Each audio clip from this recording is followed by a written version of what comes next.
Hey Amarillo, I'm Skylar Gallup, and you're listening to Hey Amarillo, the interview podcast featuring some of the most interesting people and stories of Amarillo, Texas.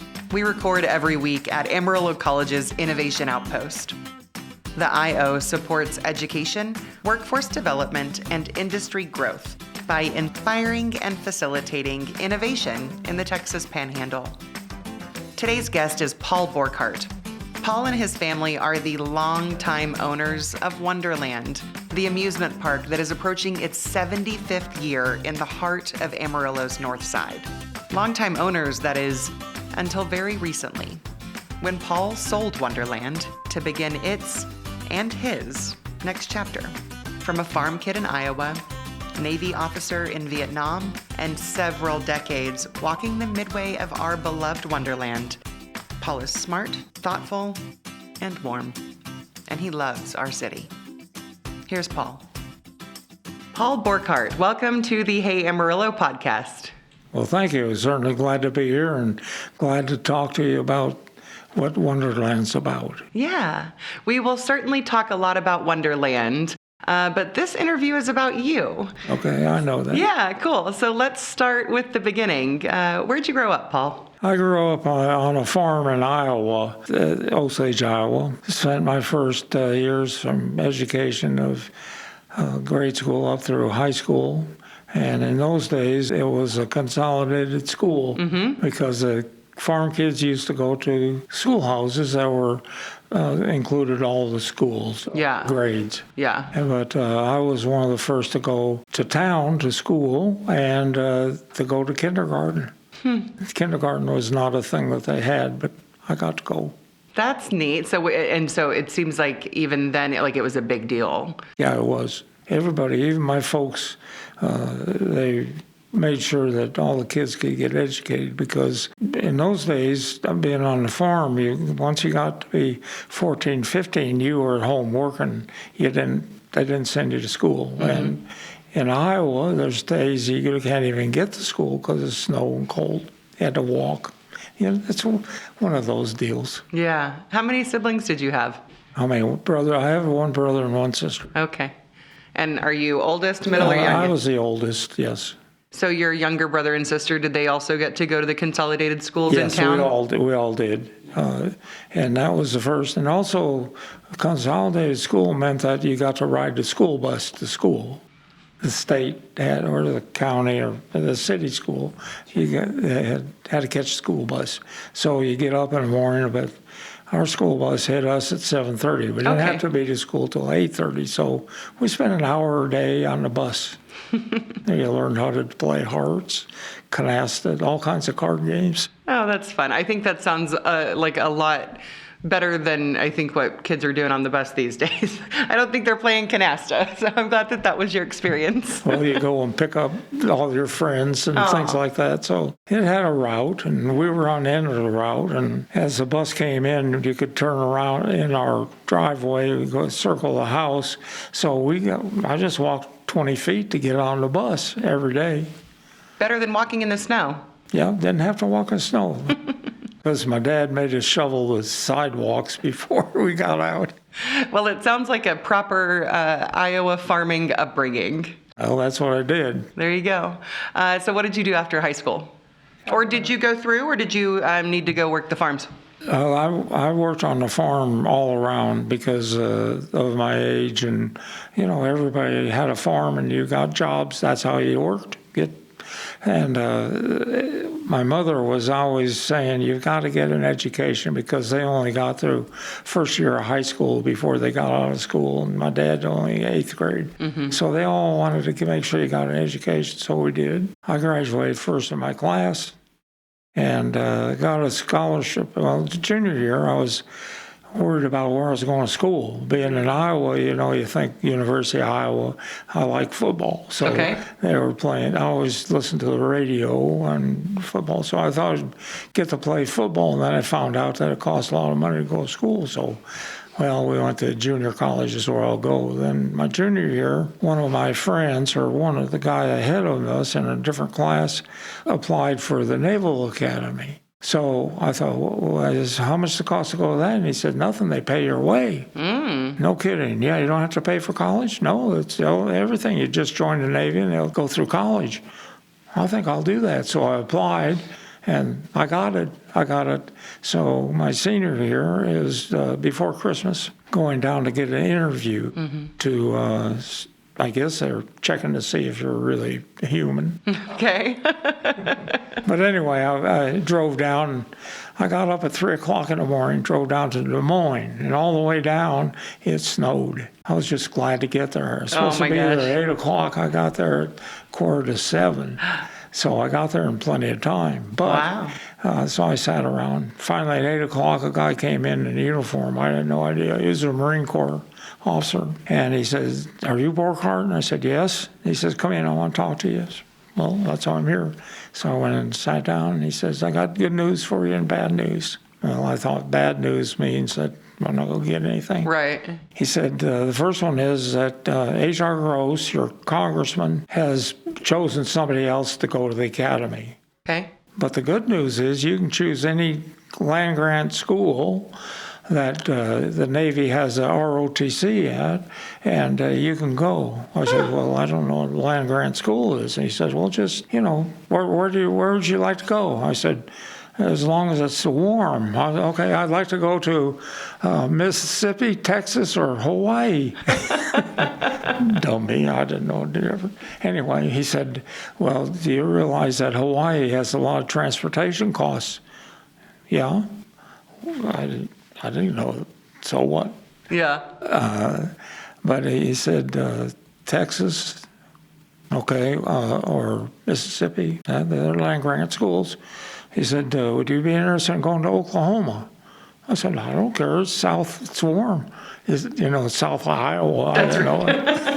And Warmer he said, than that right there. "If you want to go there, I have an opening that I know I can get you in if you can get into the school." Okay. And he said, "You wouldn't have any problem, but consider you're going to go to the University of Oklahoma to be in the NROTC program, under the regular program. And with that, we pay your books and tuition. And they give you, I think it was $50 a month." Wow. So, Just a great deal. big deal.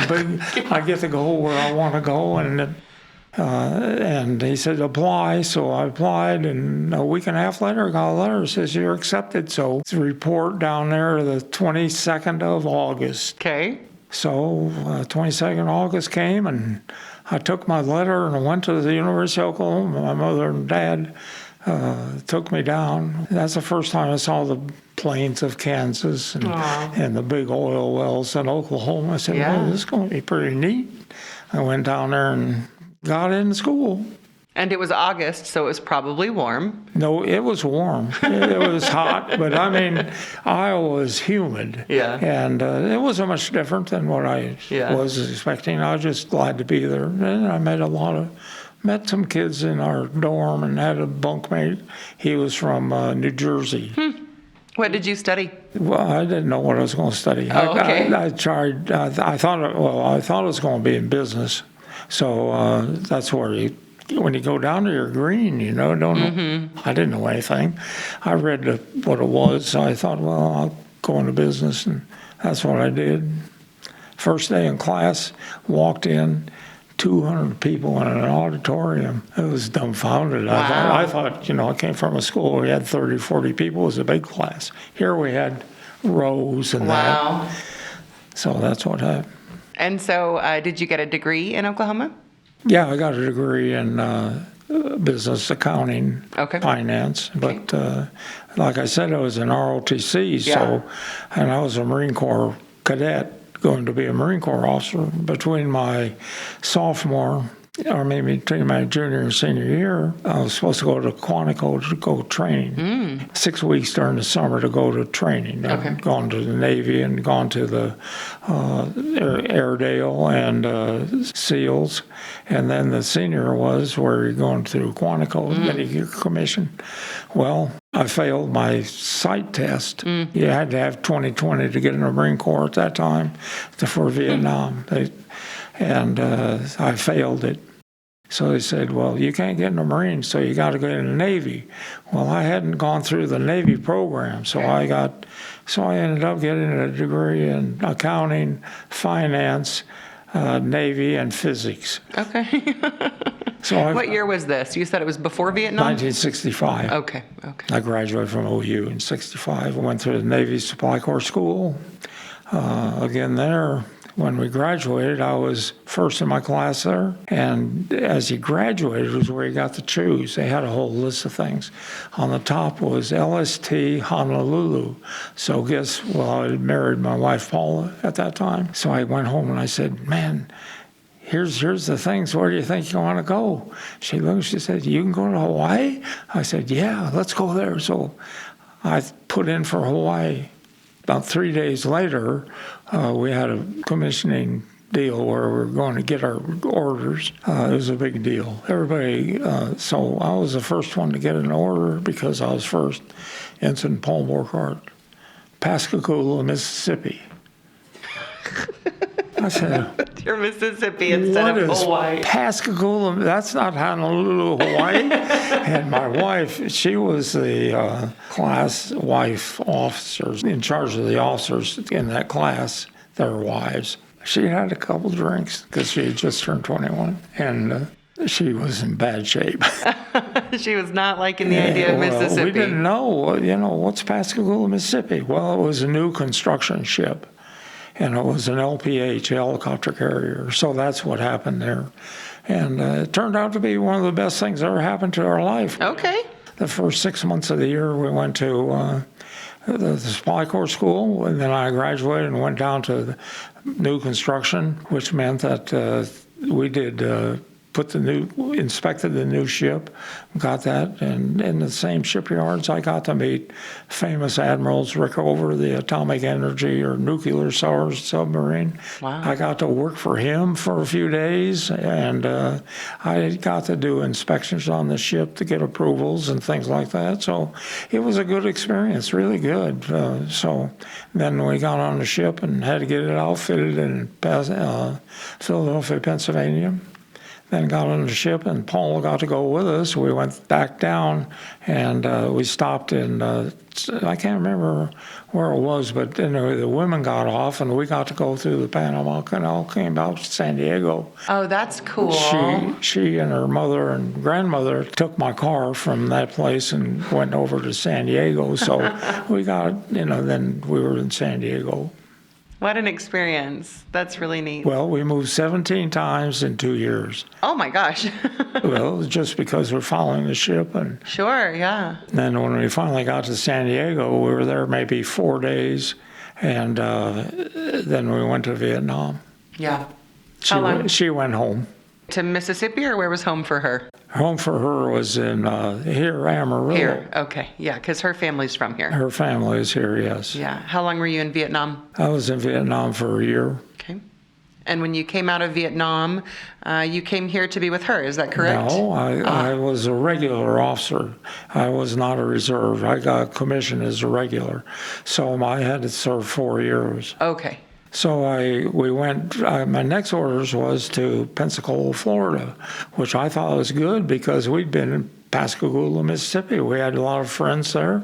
And then Pensacola is right there, within 50 miles. So we were looking forward to go back there. We bought a house, and because we're going to be there 2 years. I didn't know that we were going to travel in auditing. So I did all kinds of auditing and got awards twice for my audit. I was the only junior officer ever to be in the audit service. They always had a commander in the audit service that ran the office, and they wanted to experiment with some junior officers because we would be more familiar with some of the locations where they go at auditing, or that's what we were told. Well, the auditors already knew most of that stuff anyway because they lived in those areas.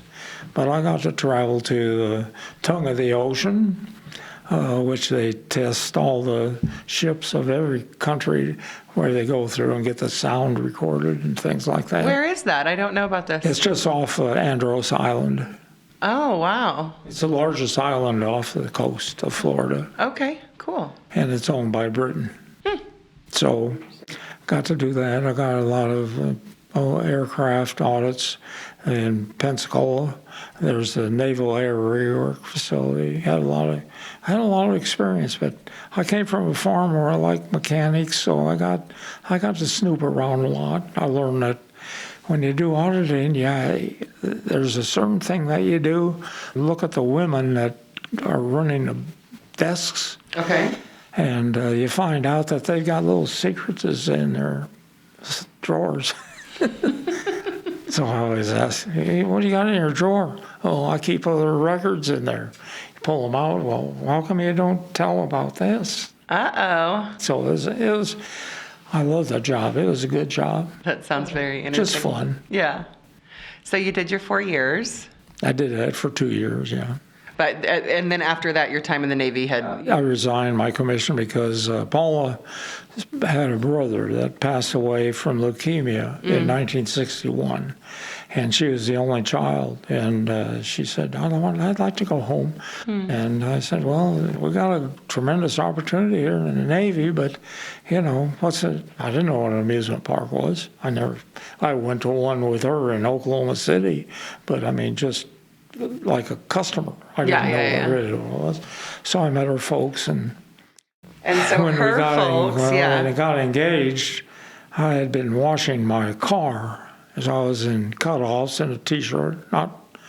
She said, come here, I want to talk to you. So, you know, I didn't anticipate meeting her Not folks. Dressed in a way to meet her So father. we met her, and then a day or two later, she said, we went out again, had a Coke date or something, I can't remember. She said, my dad really likes you. She said, why don't you marry somebody like him? I said, oh, okay, that sounds okay with me.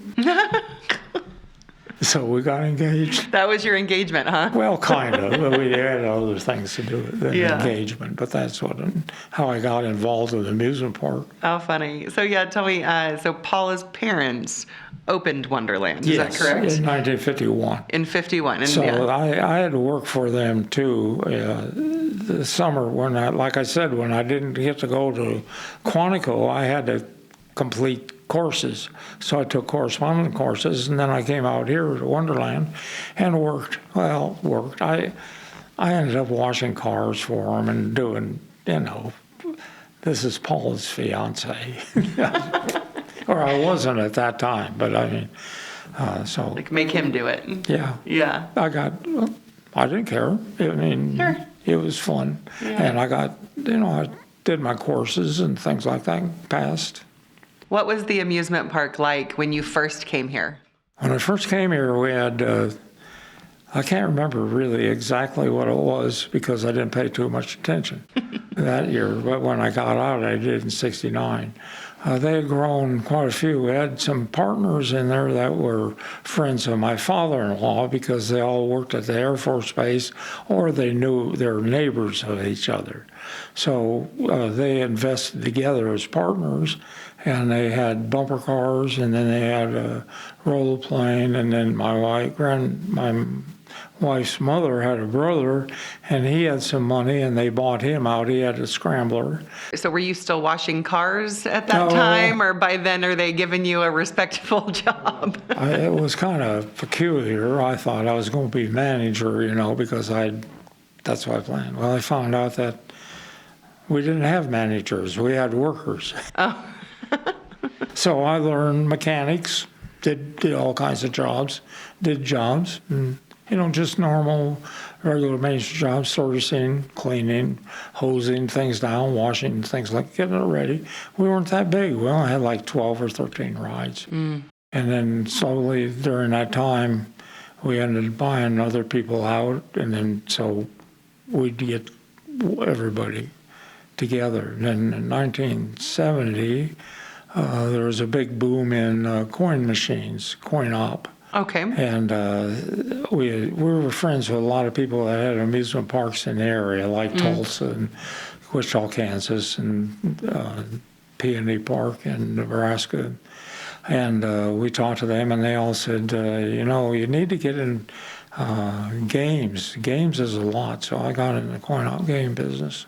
So like arcade games? Yeah, arcade. Cool. And at that time, about a year and a half later, Miss Pac-Man hit. There were ones before Miss Pac-Man, Yeah. asteroids and stuff like that. Yeah. But Miss Pac-Man just exploded. Really? So I got into that business and ran it until COVID, along with the park. I see. But in 1972, I said I either got to do more or I want to become president of the company, run it. So they elected me president. I started running it. So was there an arcade at Wonderland? Yeah. Yeah. Well, we had over 1,000 games in the Panhandle, Texas. Okay. We were the largest. I was the largest one. I had 12 people working at one time. Like I got contracted with Toot and Totem, put games in there, and we ran them there 8 or 9 years, and then that's what happened. And then we had Buffalo Nickel and things like that we ran arcades around, Dumas, and all over. And you guys go around and like service them, Yeah, maintain. I had because we got more efficient in how we did things. I got down to 4 people in that operation that did the collecting, maintenance, and things like that. Are you an arcade game player? Yes and no. I love pinball, Pinball. but I very seldom play it. Yeah. I mean, I've got it, but I don't play it, and that's what I like. Like video games, but not today's TV games. I never played one Sure. yet, but I had them all. I mean, it was just fun. I like to entertain people, and I love to see people play games, and they get really into it, And pinball's really a fun game. Where do you think you got that that you like to entertain people? Because I can see the mechanics that you've talked about, certainly like the auditing and the business background.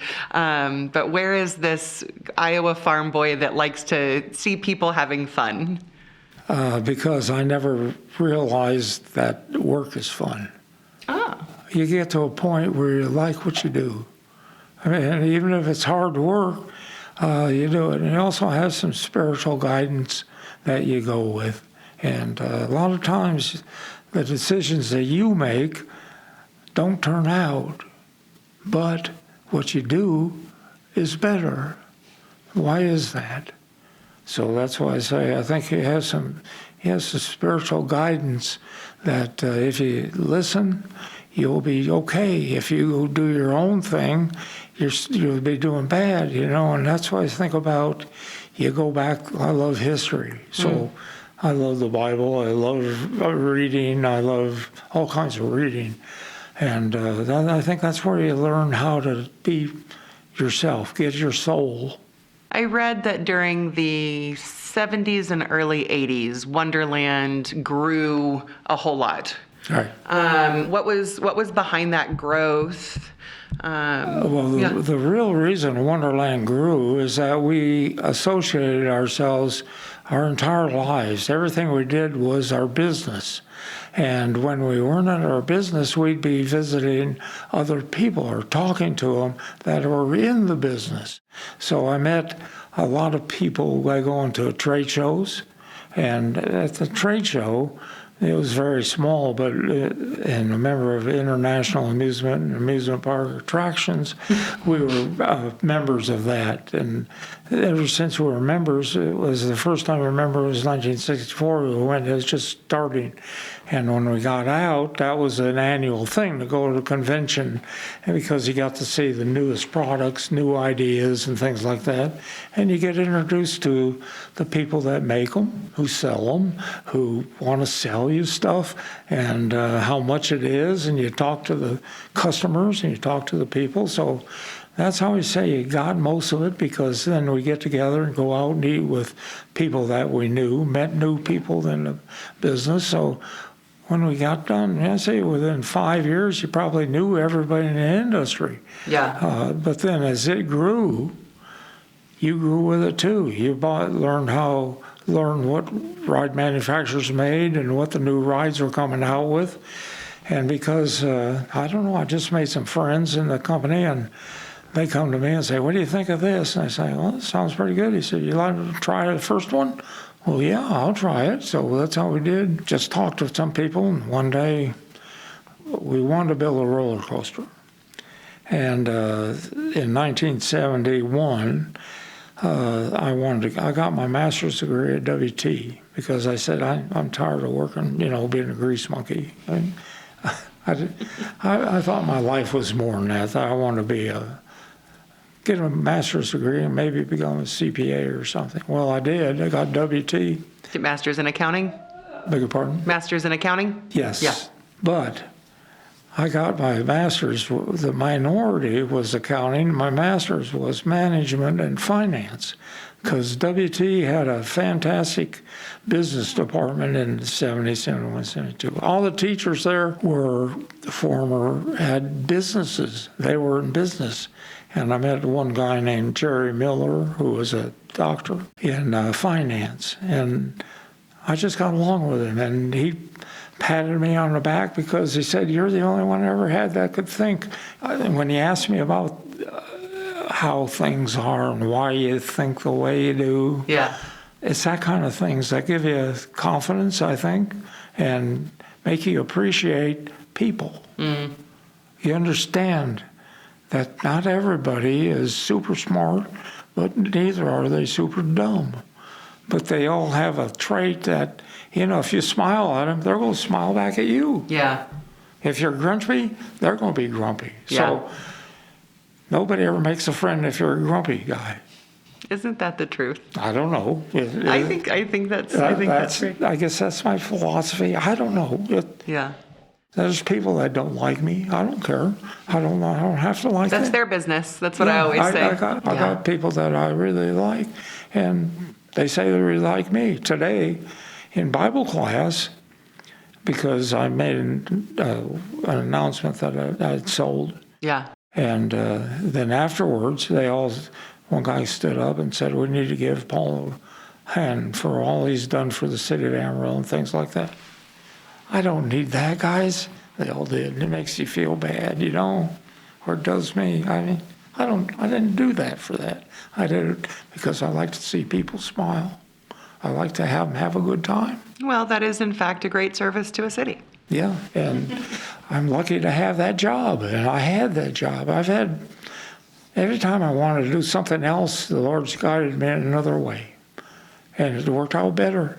So that's why I said, my wife and I are in our senior citizens. Yeah, so but I you don't guys feel that we're that old when we're not. When you're 60, when you're 40s or 50, you think people that are in 70s, 80s, or 90 are old. I'm there, and I'm not old. I think you're very lucky to feel that way, and I hope that when I or any of my loved ones get to that age, and you're like, I don't feel this old. That's how my parents are. They're like, how can I be this old? Well, I think you need to keep active. Yeah. You need to do things. Yeah, because you went to, you have worked at Wonderland your entire, adult life. And we work 18 hours a day. Right. And all of you guys, that's like kind of the culture there is everybody's working. Everybody works, yeah. And the only thing we do is change our clothes, take a shower, put different shoes on, and go to work. You get in the morning, you get the maintenance department, you get your hands dirty. Then you eat lunch, and then you go finish up other jobs, get things cleaned up, then to open up in the evening, and you get dressed for that. And I like to go out and see my customers. Yeah. And I like to talk to people sitting on benches, because they're out there and they're having a good time just sitting and watching people. This episode is sponsored by the Amarillo Art Institute at Arts in the Sunset. If you haven't been, this place is an amazing center for Amarillo's vibrant art scene. They have monthly events, including the First Friday Art Walk, which showcases the artists they have in residence, and they are some incredibly talented people with all sorts of wares and mediums. They also offer classes for children and adults in things like glass blowing, weaving, and pottery. It's super cool. Check them out on Facebook. That's Arts in the Sunset. Wonderland is definitely like a slice of our community, just all out together. I think it really is such a place that families from all over. We get all kinds of people, Yeah. and I'm not afraid to talk to anybody. Yeah. Anybody, just go up and talk to them. They're just human beings, and they're out there for one reason, to have a good time, and I want to make sure they do. Well, I think that it's so fun to think about like running an amusement park. Like I think of like the movies that are like We Bought a Zoo kind of a thing. But like your family, you raised kids through Wonderland, have like made your home this amusement park in our city. But I also think about it is also a business, and it's a big business, and I assume there are huge liabilities and challenges and, profit margins and all sorts of stuff. So talk a little bit about that people might not think about. I think a lot of people don't realize that we only have 90 days to make our money. And then you think about how many rain days you've got and things like that. But yet we have to operate. We have to maintain a staff. We have to pay our fees, licenses, taxes, the insurance. That's 365 days a year. You only got 30 days to make enough money to do that. And we've been able, and by doing what we do. And we're the least expensive entertainment you can get when you come down to it. You pay $6 to go to a movie for 2 hours, and that's it. But you pay $20 to come out there, and you get to do everything. All day. And anything you want to do. And you get good food. That's one thing I stress, is that we absolutely have to have fun food. Yeah. And we've tried different things and gone through hamburgers and all that, but people aren't out there to eat. They're out there to have fun. They're not out there to listen to a band. They're out there to have fun. And when they do, they want a good drink. And we've been with Coca-Cola for 74 years. And we have good hot dogs. If it doesn't pop in the mouth with your juice, I will not serve it. I want it when they get it. That's a good hot dog. Same with popcorn. You got to have good popcorn. And people smell the popcorn. I think I'll get some popcorn. Yeah. And then the last thing is funnel cake. People love funnel cake. People love funnel cakes, man. And they wait in line. Some nights we close at 10 o'clock, and we can't close funnel cake until after 11. People want funnel cake, and they walk out with 3 or 4 pieces. Yeah. So, where else can you do that? Yeah, I think Wonderland, and I would be interested to know if this was intentional, Wonderland has remained a very nostalgic, very happy place. And, I think about, I've got little kids, and what I really appreciate about Wonderland is it's not walking into a game room with a bunch of screens and lights and digital stuff. It's just roller coasters. Like, it's still, it's rides. And I think that is unique about Wonderland, that it, Thank you for saying that, because what we want is when people walk in, they say, wow, I'm glad I'm here.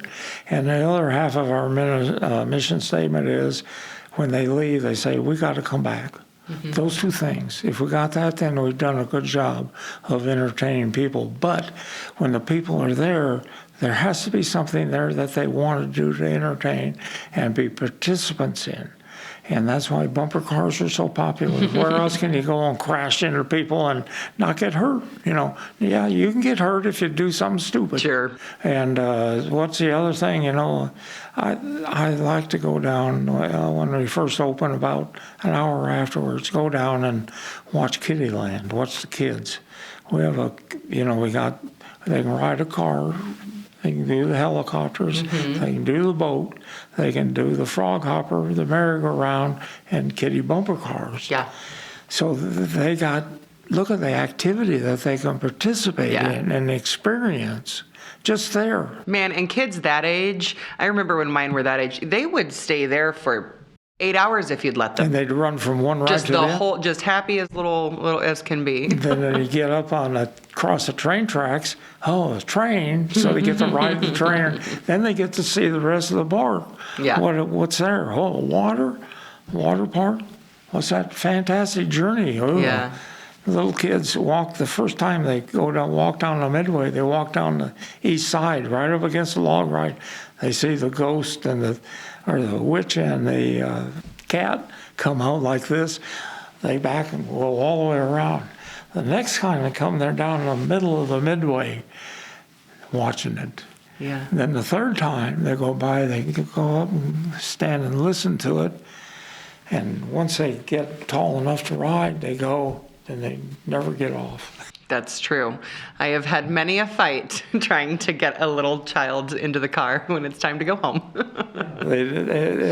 And when that's happened, they've had a good time. But I like when I go out, and I'm usually outside. I haven't in the last few years because can't do as I used to.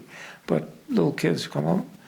I talk to their dad because I know him. Mm-hmm. He said, "This is the guy that owns it." And their eyes go, "Bong." Oh, I'm sure. And said, "You own all this? I love this place." Well, where do you go from there? It's perfect. Yeah. That's why I say I've had the best job of my life, and it was a lot better than going settling a commissary problem in England. Yeah, your wife was onto something, huh? Well, it was what I said I think we should do, but then in reality I said, well, you try it, but after you do it and experiment, have a good time, what else can you do? I mean, what makes you happy in life? Being satisfied, I think, and then knowing what's going on. I just have a good time with life. I enjoy it. I have a great wife. We've been married 60 years. I got 4 girls. And they all like their dad. They think I sit the moon. The grandkids think I got to tell you about my great-granddaughter. Oh, congratulations. She's 5 years old last year. Yeah, I was going to ask, did your kids, I think I know that a daughter worked at Wonderland for kind of like her profession. I had one that worked when she got her master's degree. She worked for an accounting, and we encouraged her to come work for us, and she does all our accounting. But like outside of that, was there an expectation for your children to work at Wonderland, or like do your grandkids go work the summers? Like how much of a family affair have you guys kept it? Well, we gave them the opportunity. I didn't really tell them to, but the parents usually, if they were here in town, they wanted them to work. Yeah. And even as they came out of town, they come and work in the summertime, maybe 1 or 2 weeks or something. Yeah. They always do something, run errands, run money, or run supplies, or do something like that. So that they do that. But the important thing is Rebecca's daughters, she has 2, and they worked in there once they got to be 11, 12 years old. But she was there all the time. So the kids grew up there. Right. And we had a secretary that had 2 kids, and they grew up there. So they were always there. They were in the office, but then they go out and they go into the log ride, and you catch them swimming or doing, That sounds like, I cannot imagine. Well, they'd be out. How fun and how much trouble you could get into growing up at an amusement park. They could get into it, but then they knew that we'd catch them, so they'd always have some spy to make sure that they didn't do what they were supposed to do. It wasn't anything that they'd get hurt on. Of course. They do stupid things. Kids do dumb stuff. Swing on the bars. Oh, I can't imagine the number of things that if I, as a 8-year-old, just like, come on, let's go swim in the log ride. And then because they're there, they want to work. They want to get some money. Yeah. That's what they do. They get paid. So what I know is true about Wonderland is that it is a place that generations of families return to, have grown up in, going to, and part of the summer experience and taking their children and all of that. And what I really enjoy is hearing that it is also a place where your family is deeply rooted. We've gone through about 5 generations or more, maybe. I don't know. It's that many. I know of 5 right now. Yeah. The guy worked for us as a teenager. And when he got out of high school, he got a job, but then he came back and said, can I work here? I said, well, yeah, if you want to work, but you're going to be a mechanic, I'll do that. So he did, and he worked there. And then he worked maybe 3-4 years, helped us install the log ride, and when we were building that. Then he got on to Pantex, so he worked there. Now his wife, or his daughter, works there, and her daughter works there, and her son. So Yeah. they're part of the family. Yeah. You know, everybody's kind of that way. And Yeah. now my maintenance man just started 2 years ago. Well, now his wife works there, and his kids, when they can, when they're old enough to come, and if they're not, they work serving Cokes Sure. until they can, you know, they only work so many hours, so they do Right. that. But they're there, and they like working. People like to work if it's fun. Yeah. And I think amusement park is fun. I think an amusement park is fun.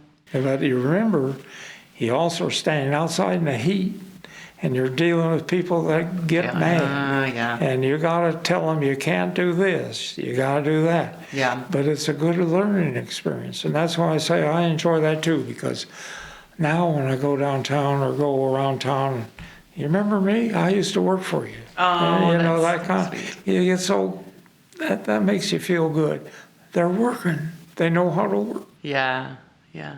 So, you're very close to kind of like signing a deal to no longer own Wonderland. We signed it. You're- Last you're Friday. inked. Okay. It was done. How does that feel? And the city issued them a new contract. That was a big problem because we had a contract that started in '51, and we've been adding and changing and all that. And I said, you don't want to take the contract we have. It needs to be a current contract, which really does what you do, because a lot of what's in there we don't do anymore. And a lot of it, it would be, I had to personally guarantee that it'd get paid. Well, I'm not there. You can't have that. Sure. I mean, that's the old days when they thought it was a moving carnival, you know, they pick up and leave. It's not quite that anymore. We're there. We're permanently there. So How that, does it feel for you to have sold, to no longer be the owner? After how many years have you been the owner? the family owns it. Okay. How But many I mean, years? have run it since '74. Okay. Well, the family runs it. I'm not the boss. I listen to everybody that's there. We make it such that people want to come, that when we get here, it's safe, they have fun, the mechanics work. If it doesn't work, we get it going. Because the only time it goes down is when it's working. You know, that's when people are there, so we have to have people that know what to do to get it going. Most of the time, we don't have any problems. Yeah. When we do, what happened was COVID. COVID nearly wiped us out because we had to close for 2 years. Sure, we did open up just enough, but people weren't coming. And we get 100 or 200 people. Well, we got nearly 80 people on the payroll Yeah. to service that. And Yeah. you can't, it just didn't do it. Plus, a lot of the people a lot of the companies that we bought parts from and things like that went out of business, or they got bought out. And then a new company that came in wouldn't support the old one. They want you to buy the new parts, or the parts that they make, which are not what you bought. So Right. it became a real mess. Paul, I do want to hear, though, how you feel about kind of like closing this very long chapter of running Wonderland. I feel like I've been gutted, but not bad. I mean, I don't know. I have very mixed emotions. I really loved what I did. And what am I going to do now? I don't know. I got things I want to do. As a matter of fact, I had a big problem assembling my tools from 4 locations. I got different tools. Oh, I haven't seen that tool in a long time. You know, and it's things like that, getting things back together, because we were spread out. We had 2, 3, or 4 companies. Now closed it up. That's my main one. My truck, I catch myself getting on the road to go out to the park. Well, you don't have to go. Oh, that's right.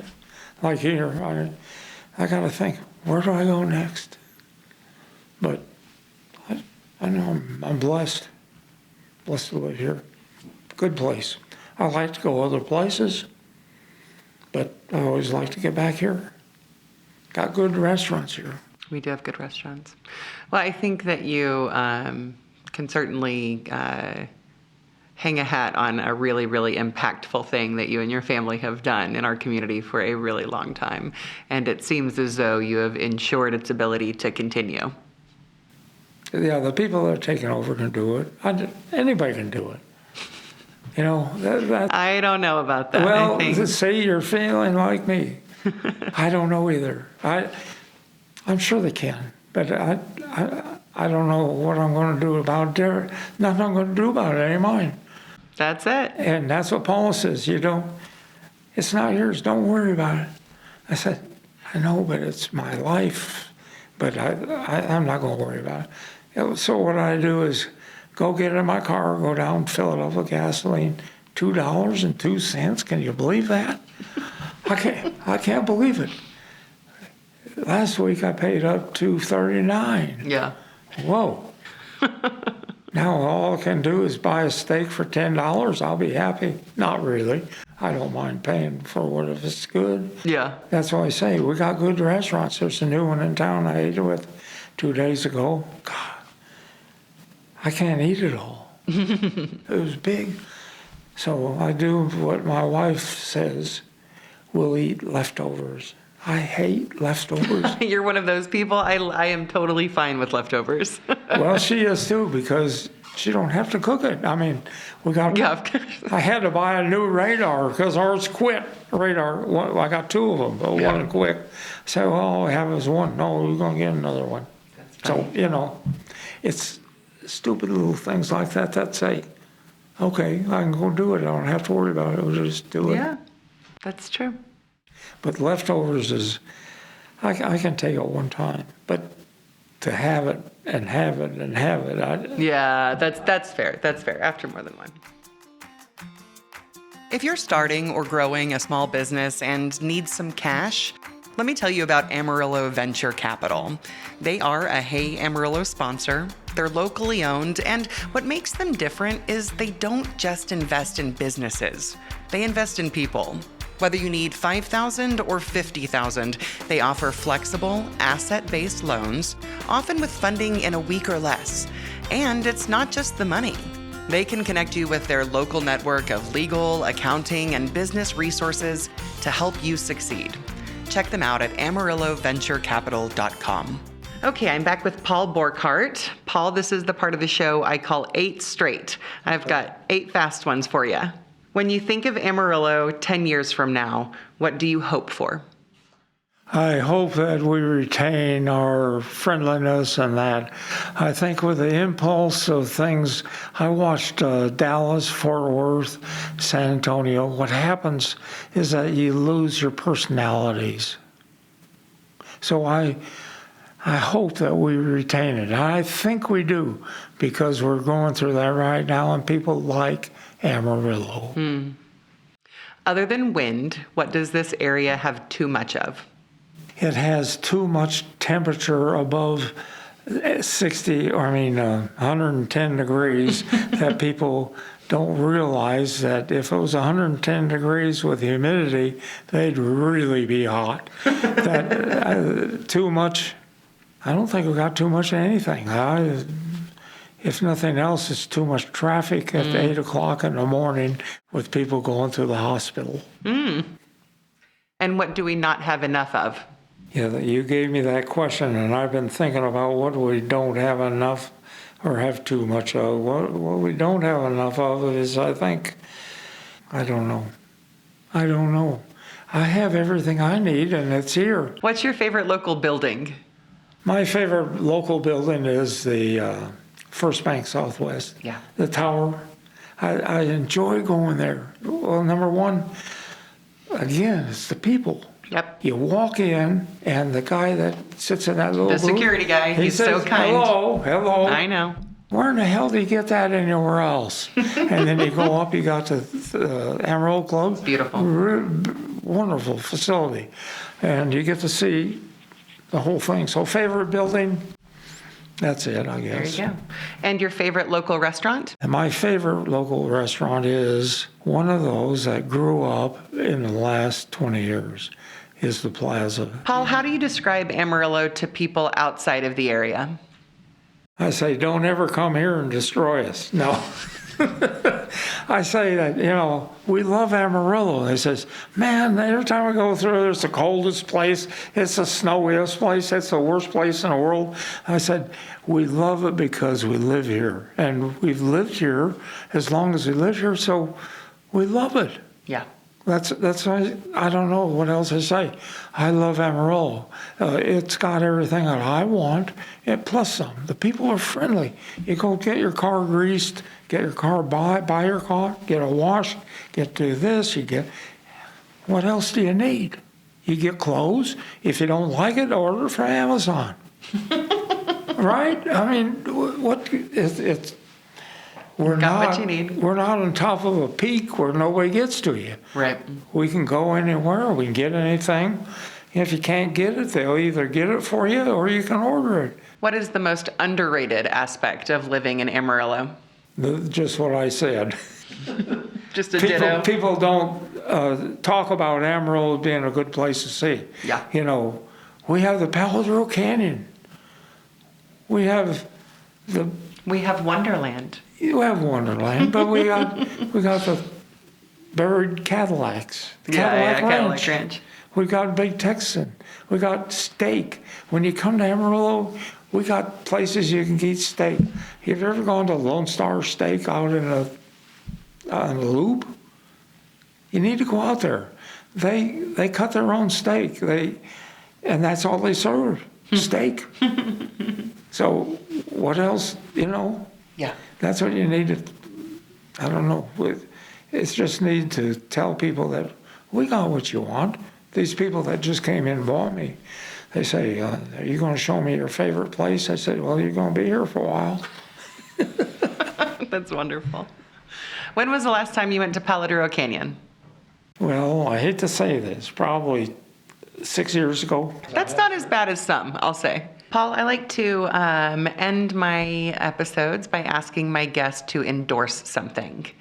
So anything that you would like, if a listener doesn't know about in our area, hasn't tried, something you would endorse or suggest.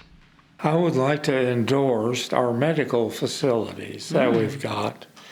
And I'm not just talking about our doctors that do you physically. Okay. I'm talking about our dentists, chiropractors. We've got some people that are choice. Yeah. And our leaders in the state and in the country, right here. Mm-hmm. We got real famous doctors here. And I'm really excited about Texas Tech School of Medicine and, BSA. But don't think only about our physical doctors. Yeah. I'm talking about dentists, eye doctors. Mm-hmm. We've got guys that are good, really good. How do I know? Because I use them. Yeah. For sure. Yep. And I think we I guess absolutely. maybe because they treat me like I treat them. You think that's right? I bet you're onto something. Well, that's what makes Amarillo good. That's right. Paul, thank you so much for being on the podcast today. Thank you for having me. The Globe News Center turns 20 this January, and the Amarillo Symphony is celebrating in style. The evening opens with a world premiere fanfare from Grammy-winning composer Gavin Higgins. Then Grammy-winning guitarist Gigi joins the orchestra for Rodrigo's fiery Concerto de Aranjuez, plus Bruckner's powerful Symphony No. 7. That's January 16th and 17th at 7:30 p.m. Visit amarillosymphony.org for tickets. And that concludes the episode. Thanks to Paul for the interview. Thanks also to the Amarillo Art Institute, Venture Capital, and the Amarillo Symphony for supporting the podcast, and to Broderick Adams for editing now every week. That's right. Let's welcome Broderick to the podcast as our new editor. Executive producers on this episode are Jim and Barbara Whitten. Thank you for listening. This has been episode 430 of Hey Amarillo. I'm Skylar Gallup, and we hope you'll come back next week.